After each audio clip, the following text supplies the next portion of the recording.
삶은 힘듭니다. 너무 힘드니까 이런 생각이 들더라고요. 그냥 시키는 대로만 하고 살면 좋겠다. 그런 생각이 든 적이 있습니까? 그냥 시키는 대로만 하고 그냥 그대로만 살면 그냥 아무 다른 생각 없이 머리 굴릴 필요도 없이 그냥 그것만 하고 있으면 편하겠다는 생각이 들 때가 있습니다. 인생을 스스로 계획하고 새로운 일을 벌이고 그 어떤 그때마다 생기는 사건을 처리해 나가고 그럼에도 불구하고 우리는 늘 능력이 부족했어, 그죠? 그냥 뭐 당하는 사건 사고 가운데서 우리가 결국 헤매다가 보면 얼마나 지칩니까? 그래서 우리가 스트레스를 받고 병에 걸릴지 모르겠습니다. 그러니까 누군가가 내 삶을 대신 살아주고 나는 그 결과를 즐기기만 한다면 얼마나 좋을까요? 그럼에도 불구하고 또 우리는 우리 인생을 절대로 남에게 맡기지 못하죠. 너무나 불안한 거예요. 내 인생이니까. 내한테 직접 영향이 오기 때문에 혹시 나쁜 영향이 오면 어쩔까 그런 걱정 때문에 남에게 절대 맡기지 못하면서 나는 그러다고 내 능력이 있느냐? 그것도 아니잖아요. 이게 우리 삶의 딜레마입니다. 딜레마. 그러니까 이것이 아담이 사는 삶의 방식이에요. 그러니까 내 하나가 온 우주를 상대하고 산다 이 말이에요. 얼마나 버거워요. 온 우주를 상대해서 그것을 뚫고 나가서 인생을 제대로 채워나가기는 그저 불가능한 일이죠. 우리가 젊을 때는 힘이 많아서 자신만만합니다. 그러나 시간이 지나면서 세월이 지나고 산전수전을 겪으면서 엎어지고 넘어지고 그러면서 참 인생 어렵다 하는 걸 느끼잖아요. 깨닫죠. 세상은 참 호락호락하지 않습니다. 세상은 나에게 늘 호의적이지 않고 오히려 적대적이잖아요. 이러한 인생을 우리가 어떻게 살아야 되겠습니까? 그리스도인이라면. 오늘 우리가 읽은 그 말이 바로 해답인 줄 믿습니다. 오늘 말씀의 제목은 뭡니까?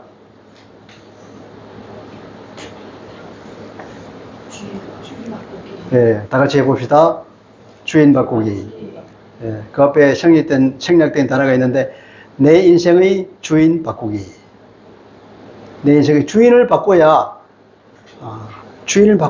제대로 된 인생을 살 수가 있는 것입니다.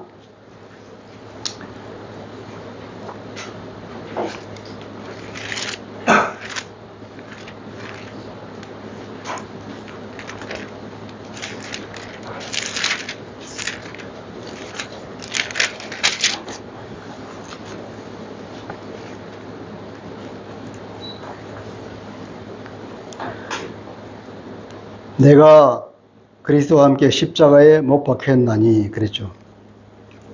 십자가에 못 박혔다 그랬습니다. 예수를 믿는다고 하는 것은 한마디로 말하면 나의 옛사람이 죽은 것입니다. 나의 옛사람은 이미 십자가에서 못 박혀 죽었습니다. 믿으시기 바랍니다. 이게 하나님의 말씀이에요. 우리가 로마서 아까 6장을 찾았죠. 로마서 6장을 찾았는데 6장 3절부터 4절 앞부분까지 같이 읽겠습니다. 6장 3절 4절 시작. 무릇 그리스도 예수와 합하여 세례를 받은 우리는 그의 죽으심과 합하여 세례를 받은 줄을 알지 못하느냐.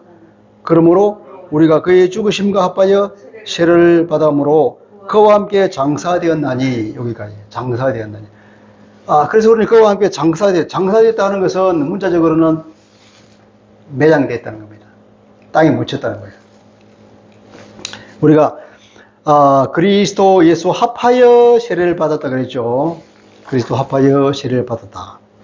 또 그의 죽으심과 합하여 세례를 받았다 그러죠. 그러므로 우리가 그의 죽으심과 합하여 세례를 받음으로 그와 함께 장사가 되었느냐. 합하여 그랬죠. 이걸 문자적으로 읽으면 합하여는 우리가 이제 의역을 했는데 어떤 의미냐면 우리가 예수 그리스도 안으로 세례를 받았다.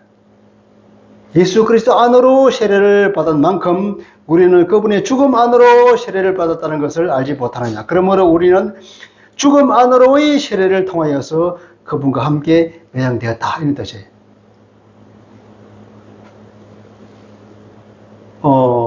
세례를 받는 것을 뭐냐면은 어떤 방향을 말하는 거예요. 내가 세례를 받아서 예수 안으로 들어간 거예요. 내가 예수 안으로 세례를 받았다는 내가 세례를 받아서 예수 안으로 들어갔다. 또 내가 죽음 안으로 세례를 받았다는 것은 내가 예수 세례를 받고 죽었다 이거예요. 죽음 안으로 들어간 거예요.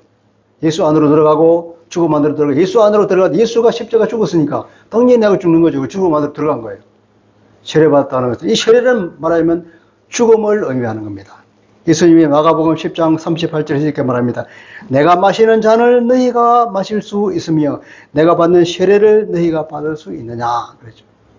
내가 받는 세례 십자가잖아요. 십자가 죽음. 내가 받는 그 잔을 내게 마실 수 있느냐? 내가 받는 그 세례를 너희도 받을 수 있겠느냐? 이렇게 말하고 있습니다. 이 세례, 죽음. 우리가 세례를 받는다고 하는 것은 바로 주님 안으로 들어가는 것이고, 그래서 주님 안에서 주님의 십자가에 함께 죽는 것을 말하고 있습니다. 그러니까 세례는 그리스도와 함께 우리의 죄의 몸이 죽는 거예요. 이 죄 덩어리 몸을 죽이기 위해서 세례를 받아서 주님 안에서 함께 죽는 것입니다. 왜 그렇게 해야 되냐면 이 죄투성이의 이 육체에 있는 죄를 뽑아낼 방법이 없어. 여러분, 고기를 사다가 냉장고에 너무 오래 보관해가지고 혹시 상한 걸 본 적 있습니까? 그 상하면 이 박테리아가 바깥에 보내 안에까지 침투해 들어갔습니다. 바깥에서 칼로 잘라내고 안에만 먹을 수 있습니까? 안 돼요. 그 안에 있는 그 썩은 부분을 도려낼 수가 없어. 방법이 없어. 유일한 방법은 버리는 겁니다. 불태우는 거예요. 그와 같이 우리의 육신도 이 죄가 우리 속에 스며들어서 이 죄를 뽑아낼 방법이 없어. 이 죄를 죽이는 방법은 어떻습니까? 통째로 불태우는 방법이 없다니까요. 로마서 8장 3절입니다. 8장 3절은 이렇게 말합니다. 자, 율법이 육신으로 말미암아 연약하여 할 수 없는 그것을. 율법이 할 수 없는 것을. 할 수 없는 그것이란 뭘까요? 우리 육신으로 말미암아 연약하여. 우리 육신을 입고 있는 우리가, 육신 때문에 우리가 약해. 육신이라는 그 약점이 있어서 우리가 못하는 거예요. 우리는 육신이라는 약점 때문에 율법이 우리 육신을 통하여서 뭔가를 하려고 하는데 못해요. 뭘 못하는 겁니까? 이 육신 안에 있는 죄를 뽑아낼 수가 없다는 거예요. 율법은. 그래서 그것은 죄의 세력을 파괴시키고자 하는데 이 죄의 세력을 파괴시키고 하는 걸 율법이 할 수가 없어. 왜냐하면 우리 육신은 아까 고기처럼 그 속에 썩어서 그 썩은 부분을 도려낼 수가 없어. 그래서 하나님이 하신다. 하나님이 친히 나셨어. 이제 율법이 못하니까 하나님이 친히 나셔가지고 어떻게 하느냐? 하나님 하시나니 어떻게 합니까? 곧 죄로 말미암아 하는 것은 죄 때문에 하는 거예요. 혹은 문자적으로는 죄를 위하여 하는 겁니다. 죄를 위하여 하는 것은 죄 자체를 위한다는 것이 아니라 죄를 없이 하기 위하여 말이에요. 근데 우리가 어떤 음식을 먹을 때 이건 당뇨에 좋습니다 말하잖아요. 그러면 이 음식이 당뇨를 일으키는 음식일까요? 당뇨에 좋다면 당뇨를 치료하는 데 좋다 이 말이잖아요. 여기도 마찬가지예요. 죄를 위하여 그러면 죄를 처리하기 위하여 이 말이에요. 자, 곧 죄로 말미암아 하는 것은 죄를 처리하기 위하여 자기 아들을 죄 있는 육신의 모양으로 보내어 사람으로 태어나게 하시단 말이에요. 아기 예수가 어저께 탄생하는 우리가 기념을 예배를 드렸잖아요. 그렇게 예수가 이 땅에 와서 하나님의 아들의 친히 이 땅에 와서 육신의 죄를 정했다 그랬거든요. 육신의 죄를 정했다는 것은 제대로 번역하면 그 육체 안에서 죄를 심판해버렸다 이 말이에요. 자, 다시 말합니다. 율법이 못하는 것, 율법이 죄의 세력을 파괴하고 싶어 하는데 우리가 육체를 안고 있기 때문에 이것을 해결할 방법이 없어. 그래서 하나님은 친히 나셨어요. 어떻게 했느냐? 자기 아들을 사람의 모형을 내보내가지고 그 아들의 육체 안에서 우리의 모든 죄를 심판해버렸습니다. 할렐루야. 우리는 그것을 어디에서 볼 수 있습니까? 십자가. 주님의 십자가에서. 주님의 십자가에서 매달려서 뭐냐면은 모든 인류의 죄를 다 자기 육체 안에다가 다 감싸 안은 거죠.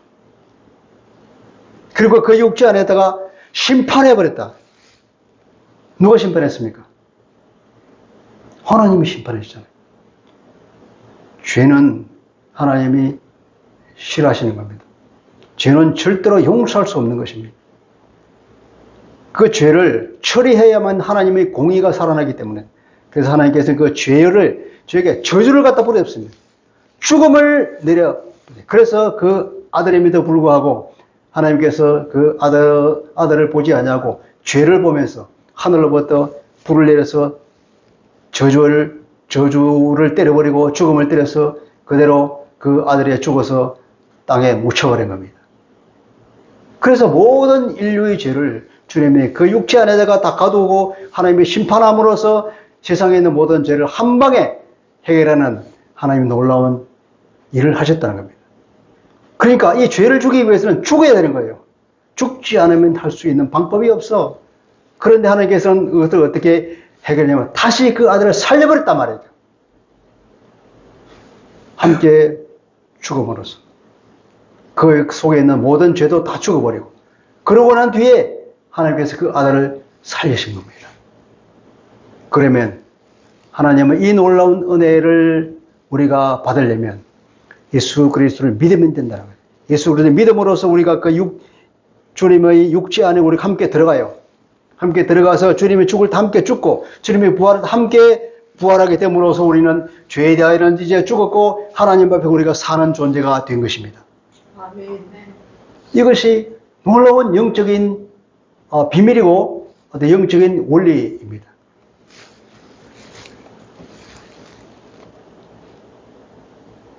율법이 할 수 없는 것입니다. 어떤 주님께서 하나님이 우리에게 주신 삶의 지침, 삶의 교훈 그런 것 가지고는 할 수가 없는 거예요. 유일한 방법은 죽는 것밖에 없습니다. 함께 죽고 우리가 부활하는 그 길만이 유일한 길인데 누가 사람을 부활시키겠습니까? 하나님만이 하실 수 있는 일이죠. 이것은 주님이 십자가에서 스스로 제물이 되어서 우리가 구약에서 레위기에 보면 제사를 지내는데 그 제사에 보면 번제물을 올리잖아요. 짐승에다가 자기의 죄를 전가시킵니다. 손을 얹고 죄를 전가시키고 그리고 그 죄를 처리하기 위해서 어떻게 합니까? 짐승을 잡아다가 제단 위에 올려놓고 불로 불태워버리죠. 그래야 그 죄가 처리가 되는 겁니다. 그 그림을 하나님께서 계속 보여주는 거예요. 그 그림을 보여서 드디어 그 실제가 오신 예수가 오셨을 때 바로 이것이다 하는 것을 하나님께 우리가 깨닫게 해주시는 거죠. 죄의 처리는 그 길밖에 없다는 겁니다. 그러니까 속죄는 피, 즉 죽음으로서만 가능하다는 것인데 그것이 하나님의 아들이 스스로 죽음으로 해결했습니다. 그리스도인들은 모두가 영적으로 그리스도 안에 있었기 때문에 함께 죽었고 주님이 부활할 때 함께 부활해서 새로운 생명을 받은 존재가 되었다 하는 것을 선포하겠습니다. 그래서 예수 믿는다고 하는 건 이렇게 우리가 내 안에 옛사람이 십자가에서 못 박혀 죽었다 하는 것을 말하고 있고 그래서 내 안에 나의 옛사람은 더 이상 존재하지 않는다는 사실입니다. 나의 옛사람은 더 이상 내 육체 안에 있지 않습니다. 이 옛사람이는 어떤 사람입니까? 죄의 종이었다는 겁니다. 로마서 6장 2절입니다. 그럴 수 없느니라 죄에 대하여 죽은 우리가 죄에 대하여 죽은 우리가 주님이 십자가에서 죄를 다 거두어서 하나님의 저주를 받고 죽음으로 죽어버릴 때 우리가 죄에 대하여 죽은 것이죠. 우리가 함께 죽음으로써 죄도 같이 죽고 그러나 우리는 하나님이 우리를 살리심으로 우리만 살아난 거죠. 우리는 죄에 대해서 죽은 것입니다. 로마서 6장 6절입니다. 같이 읽어볼까요? 6장 6절 시작. 우리가 알거니와 우리의 옛사람이 예수와 함께 십자가에 못 박힌 것은 죄의 몸이 죽어 다시는 우리가 죄에게 종노릇 하지 아니하려 합니다.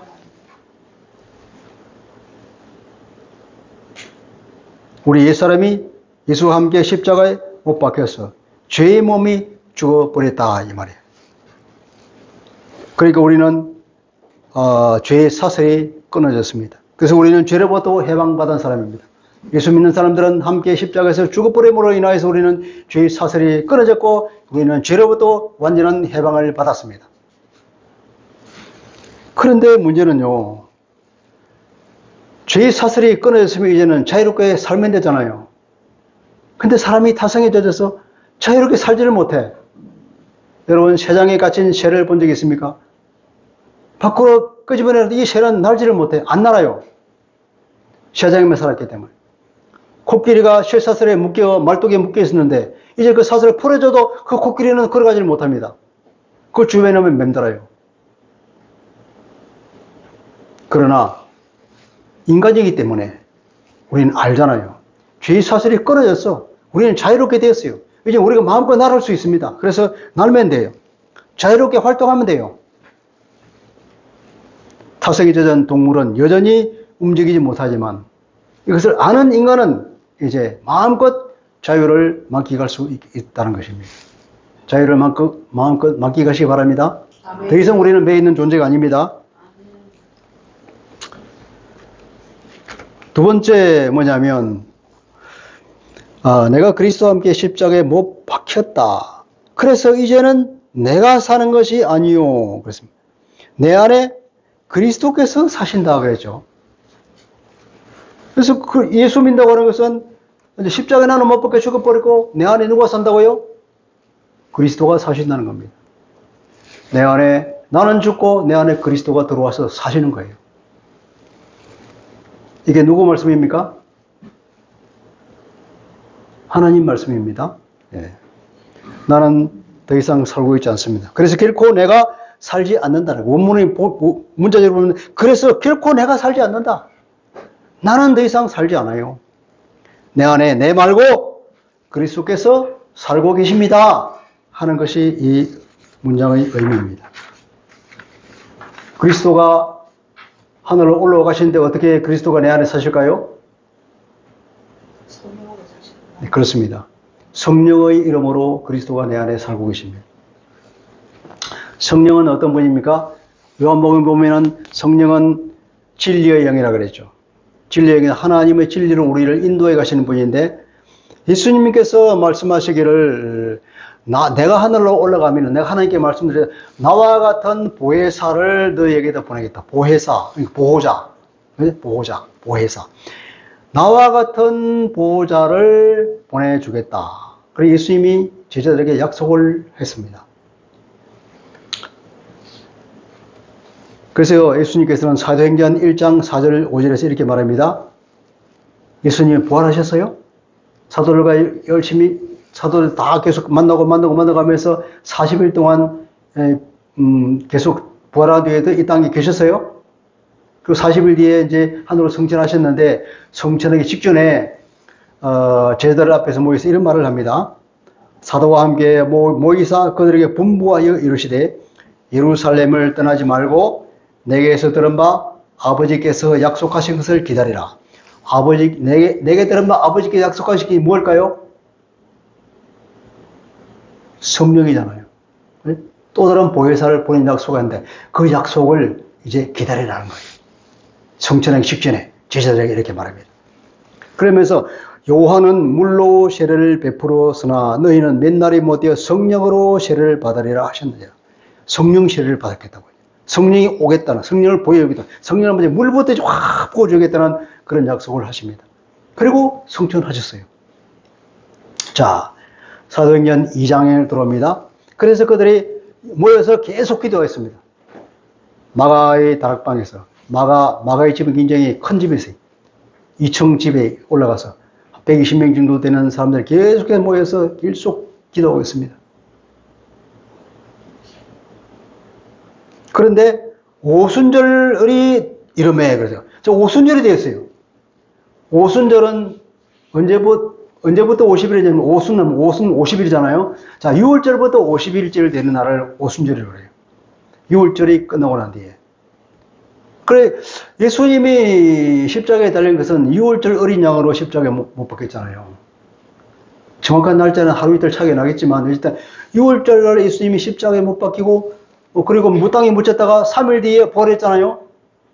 그리고 예수님이 40일 동안 땅에 계셨죠. 그러면 6월절까지, 이제 오순절까지 며칠 남았을까요? 6월절부터 50일째 되는 날이 오순절인데 43일이 지났잖아요. 그러니까 이제 아무리 길어도 일주일 남은 거예요. 그들이 일주일 동안 기도했다는 거죠. 그러니까 예수님이 승천하고 난 뒤에 그 얘기를 듣고 나서 일주일 동안 기도를 하니까 오순절이 되었는데 그때 어떤 일이 나냐 그러니까 사도행 2장에 그들이 다 같이 한 곳에 모였더니 호련히 하늘로부터 급하고 강한 바람 같은 소리가 있어서 그들이 앉은 온 집에 가득하매 마치 불의 혀처럼 갈라지는 것들이 뭔지는 몰라. 불의 혀처럼 막 갈라지는 것들이 불처럼 생겼다는 거죠. 각 사람 머리 위에 보여서 하나씩 위에 임하더니 그들이 갑자기 성령이 충만한 말을 꺼는 성령의 말하게 하심을 따라서 다른 언어들로 말하기 시작하니라. 120명이 모였는데 각자 다른 언어로 말하는 거예요. 어떤 사람은 일본말을 하고 우리를 치면 그 당시에는 이 지중해 근방에 있는 모든 나라에서 사람들이 다 왔죠. 그죠? 오순절 명절을 지나기 위해서 이스라엘 사람들이 다 예루살렘으로 순례를 왔잖아요. 그런데 자기가 태어난 곳에 말을 하는 거예요. 어떤 사람은 이집트 말을 하고, 어떤 사람은 헬라 말을 하고, 어떤 사람은 이쪽에 있는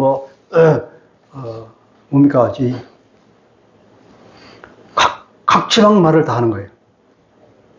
얼마나 놀라운 일입니까? 이렇게 해서 성령이 내려오셨어요. 그때 이후로 이제 예수를 믿는다고 고백하는 순간 성령이 그 사람에게 들어오는 거예요. 우리 모두가 우리 심령 가운데 성령이 계신 줄을 믿으시기 바랍니다. 눈이 보이진 않지만 분명히 계십니다. 예. 우리는 죽었고 그래서 성령이 내 안에 사시는 거예요. 내가 죽은 내가 다시 주인이 되려고 하면 안 되겠죠. 이미 그 모든 주권은 내 안에 계신 성령께 다 넘겨드린 것입니다. 예. 그래서 그런 사람들은 어떻게 하냐. 이제 믿음으로 사는 거예요. 자, 보십시오. 갈라디아 2장 다시 들어가겠습니다. 이제 내가 사는 것이 아니오 오직 내 안에 그리스도께서 사신다. 그러나 영적으로 있는 것이고 여전히 현실을 돌아보면은 내가 살아있잖아요. 내 육체가 있단 말이야. 현실이 그런데 이 육체 안에 내가 영원히 살다고는 그럼 어떻게 사는 것이냐 하면 믿음으로 사는 것이다. 믿음으로 사는 것이다. 자, 봅시다. 이제 내가 육체 가운데 사는 것은 나를 사랑하사 나를 위하여 자기 자신을 버리신 하나님의 아들을 믿는 믿음 안에 사는 것이라. 그러니까 이제 내가 육체 가운데 사는 것은 하나님의 아들을 믿는 믿음 안에 사는 것이라. 믿음 안에서 사는 것이다. 믿음 안에서 하는 것은 다른 말로 번역하면 믿음으로써 사는 것이다. 내가 육체 가운데 여전히 사는 육체의 생명을 사는 것은 어떻게 사는 삶이냐면 믿음으로써 사는 삶이기 때문에. 누구를 믿습니까? 하나님의 아들. 하나님의 아들을 믿는 거예요. 이것이 바울의 고백입니다. 바울의 고백일 뿐일까요? 예수 믿는 모든 사람의 고백입니다. 고백이어야 합니다. 반드시 그렇게 되어야 하는 것이에요. 하나님의 아들 예수 그리스도에 대한 믿음으로 사는 거죠. 나를 너무나 사랑한 나머지 나를 위하여서 당신의 몸을 십자가에 내어주신 그 하나님의 아들, 이 하나님의 아들을 믿는 믿음으로써 이제는 사는 삶이 된 거예요. 자, 이제는 나는 죽고 내 안에 그리스도가 사시는 삶인데 그것이 현실로 돌아올 때는 어떤 삶이라고요? 믿음으로 사는 거예요. 예수를 믿는 믿음으로 사는 것. 그것이 내 안에 그리스도가 사시는 삶이에요. 나는 죽고 내 안에 그리스도가 사는 삶은 무슨 말이냐면 예수 믿는 믿음으로 사는 삶. 그죠? 현실을 돌아오면은 영적으로는 이미 그렇게 되어 있지만 현실로 돌아오면 내가 육체를 여전히 가지고 있잖아요. 내 안에 내가 육체를 가지고 산다고 하는 이런 이 육체의 삶은 믿음의 삶이라 이 말이에요. 그 아들을 믿는 믿음으로써 살아가는 삶이 되는 거예요. 구약에서도 이미 이런 말씀을 하나님께서 하셨습니다. 하박국 2장 4절인데요. 의인은 그의 믿음으로 말미암아 살리라. 그러잖아요. 믿음으로. 하나님의 백성은 하나님의 심판을 통해서 그분이 공의를 실현한 날을 손꼽아 기다리며 하나님을 믿으며 사는 것이라 이 말이에요. 하박국 선지자가 이 말을 들은 때는 언제냐면 이스라엘의 풍전등화의 위기 가운데 있을 때입니다. 바벨론이 쳐들어와서 나라가 망할 지경에 이르는 겁니다. 예레미야 선지자는 계속 외치고 다닙니다. 이스라엘, 유다에 대한 하나님의 심판은 이미 결정되었다. 바벨론이 쳐들어올 것인데 이제 항복하는 수밖에 없다. 항복하고 포로로 끌려가고 그곳에서 이제 순종하며 살고 하나님 말씀에 순종하며 살아라. 회개하면서 살아라. 이렇게 외치고 다녔습니다. 하박국이 하나님께 따집니다. 저 무도한, 저 악질적인, 저 법도 모르고 지 맘대로 사는 저 악한 자들이 어떻게 하나님의 거룩한 백성을 이렇게 짓밟고 노력질하고 유린하면서 그런 일이 있을 수 있습니까? 하나님께서는 말씀합니다. 하나님께서 반드시 그를 처벌할 것이고 반드시 하나님의 공의는 분명히 드러날 것이다 이렇게 말씀하고 있죠. 그래서 하박국은 그 말을 믿고 사는 거죠. 어떻게 사느냐? 그 하나님의 약속을 붙들고 이제는 사는 거예요. 하나님께서 말씀하시기를 하박국은 이제 의인은 믿음으로 사는 것이다. 현실에서는 분명히 짓밟히고 파괴되고 죽고 끌려가서 사는 포로의 삶을 살게 되겠지만 그러나 하나님의 약속은 십부께서 언제 인간은 반드시 하나님의 약속을 성취되는 그 믿음 가운데 그것을 믿으며 사는 거예요. 현재의 상황은 이게 결정된 미래가 아닌 거예요. 현재의 상황은 지나가는 거예요. 지나가서 지나가고 무엇을 향해 지나갑니까? 하나님의 약속을 이루어지는 그 약속을 향해 가고 있는 거예요. 현재 내게 있는 어떤 나쁜 일, 나쁜 고난이다 킬자들도 이것은 하나님의 주시는 궁극적인 종착지가 아니라는 거예요. 그 종착지는 어디입니까? 하늘나라인 거죠.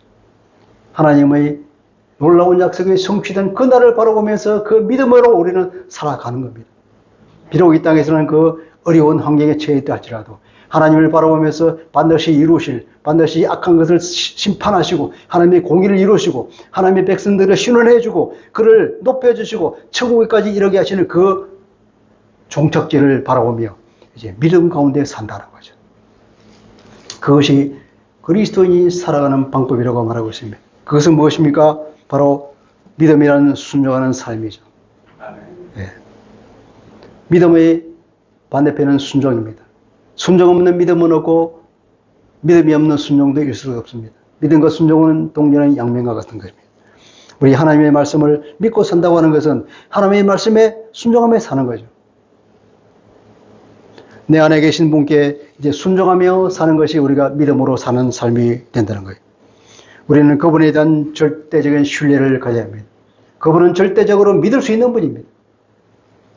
천지를 창조하신 분이고 그분은 나의 아버지가 되시는데 어떻게 믿지 않을 수 있겠습니까? 전능하신 분이고 나를 사랑하신 분이는데 우리는 절대적으로 그분을 신뢰할 수 있고 또 그래서 우리는 그분께 의지할 수가 있습니다.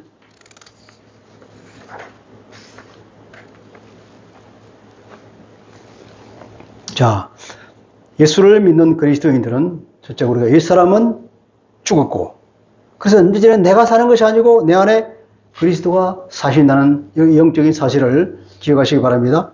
그러나 현실의 삶은 여전히 우리가 살고 있기 때문에 그 삶은 그리스도에 대한 이제 믿음으로 사는 삶으로 우리가 드러나는 거예요. 그것은 그리스도에 대한 신뢰와 의지 가운데 산다는 것입니다. 이 말은 달리 말하면 에덴의 삶으로 돌아가는 거예요. 에덴의 삶.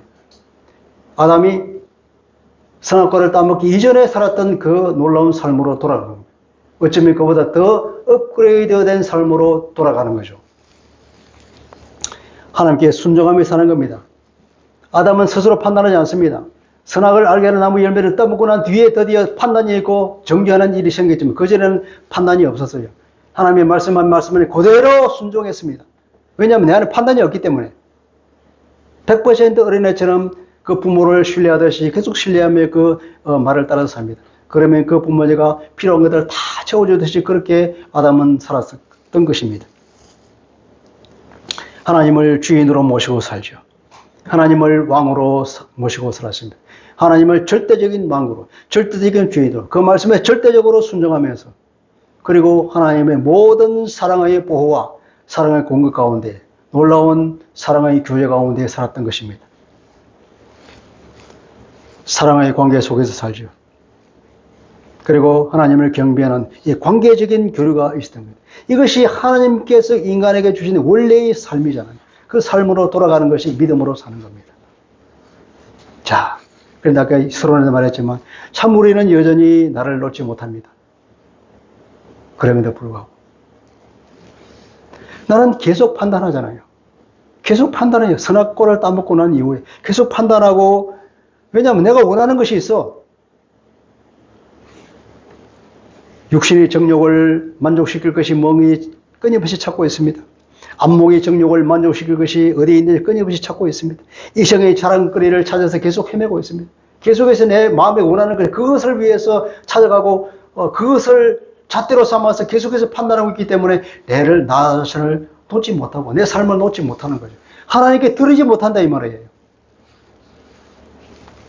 그리스도께서 이끌어가는 삶을 내가 받아들이지 못하는 거죠. 신뢰하지 못하는 거예요.